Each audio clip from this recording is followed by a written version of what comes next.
March Boxing, what's happening, world? We back at it with another post-fight review.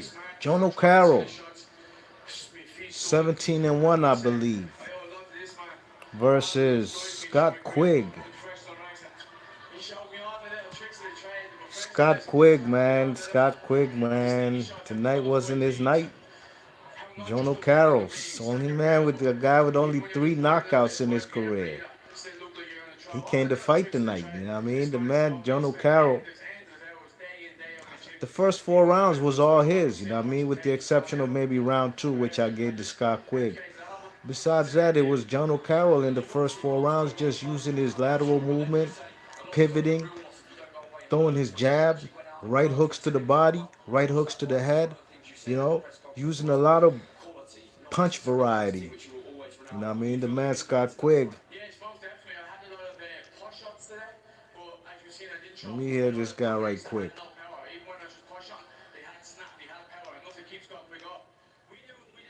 Hopefully Eddie Hearn don't come on my back trying to give me a copyright, you know. But Scott Quigg just, man, he just couldn't pull the triggers. Hand speed wasn't fast enough. You know, he had a lot of wide punches, you know what I mean? He just couldn't put his punches together. Couldn't pull the trigger. You know, Jono Carroll was had his swag right, you know what I mean? You know, he was looks like, you know, all that that training he did with after fighting what's his name? Tevin Farmer, all that sparring he did in Philly, it paid dividends tonight, you know, because he looked like the slick fighter out there, the outfighter. He dictated the distance and range perfectly, you know. He was out of range for most of the man Scott Quigg shots. That's why Scott Quigg was telegraphing his punches and missing widely.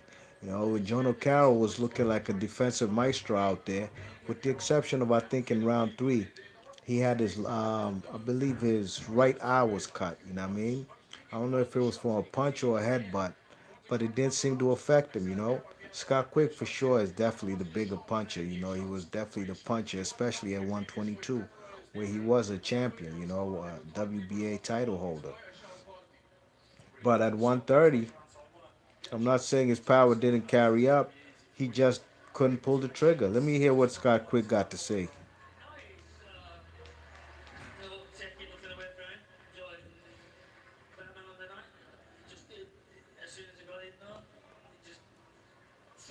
Scott Quigg don't look like a boxer to me. He look like a Formula One racer, especially with the hat he got on this post-fight interview.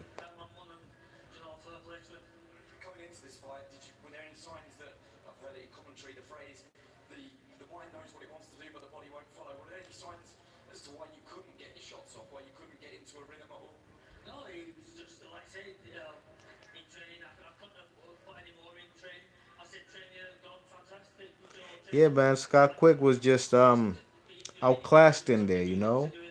I gave him round 2, baby, because it was a close round. Could have gone either way, you know. But I thought it'd be much more competitive than this. How this fight turned out, you know. The man's, what's his name? Had Jono Carroll had some beautiful combinations, you know. He'd throw a jab to the stomach and the left and his left hand, because he's a southpaw.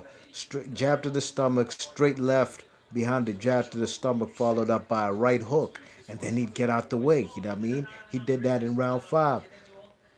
In round 7, he had another beautiful combination, which was a 1-2 followed up by a right hook. You know what I mean? A 1-2 to the head followed up by a right hook.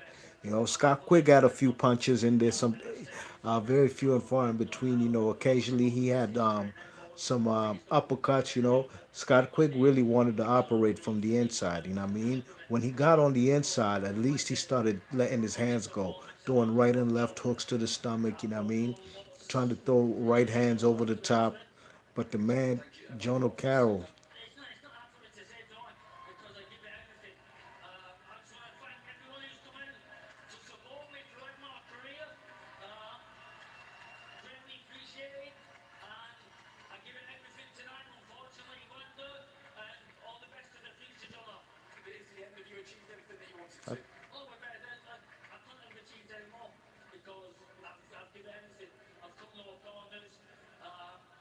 What is this guy retiring?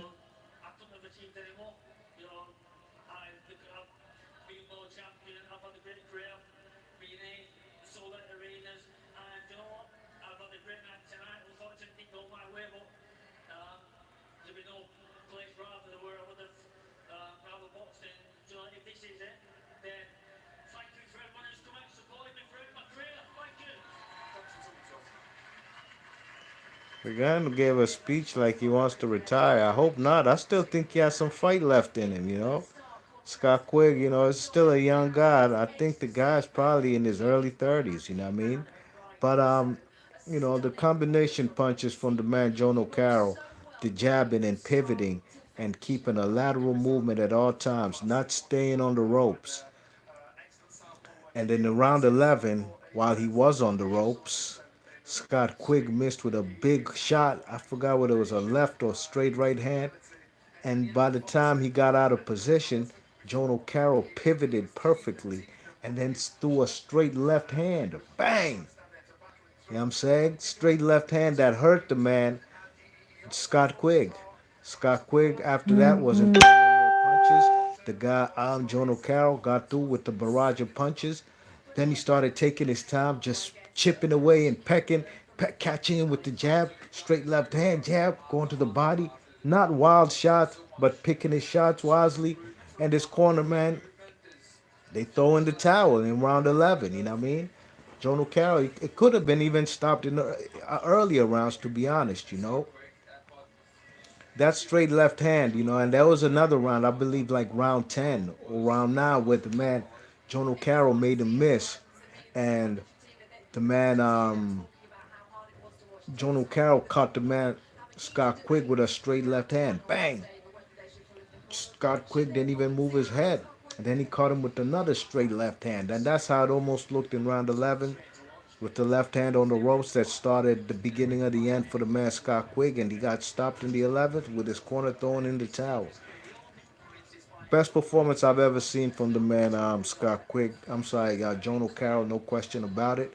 Maybe the wars have taken a toll on the man Scott Quigg, and just didn't have anything in him to pull the trigger. You know what I mean? He did get his jaw broken by Carl Frampton in their unification fight at 122. He got his nose broken in that war that he had, where he also broke Oscar Valdez's jaw. You know what I mean? So looks like these wars are taking a toll, and Jono Carroll was the best fighter tonight. With only 3 KOs, he gets a stoppage, outclassing the puncher in Scott Quigg, you know what I mean? So got to give the man Jono Carroll props. I think this is all from how his success that he had versus Tevin Farmer, where some people thought that fight was a draw, it even slightly edged it to Jono Carroll. Losing the fight, befriending Tevin Farmer, staying out there in Philly and sparring in Philly with Philly fighters and also Tevin Farmer. And I think the man has improved drastically. This fight going into it, a lot of people were picking Scott Quigg. I was under the impression it could go either way, off the strength that this guy Scott Quigg is coming up in weight. This is his second fight at 130. This guy Jono Carroll is a natural 130 pounder, super featherweight, and it could go either way. But Jono Carroll wasn't having it, man. Damn near whitewash. Could be a whitewash. Takes the man to boxing school, outboxes him thoroughly. Unfortunately, I don't think this fight was for any title eliminators, or maybe it'll put him in position for a title shot. I think he's improved, and we'll see what's next for the man Jono Carroll. B Marsh Boxing. Leave your thoughts and comments. Let me know what y'all thought about Jono Carroll's masterclass outboxing the man Scott Quigg. I don't think Scott Quigg should retire, but he gave a speech like he's about to retire. I hope not. I think he still has some fights left in him. But time shall tell. B Marsh Boxing, leave your thoughts and comments. I'm gone. Peace.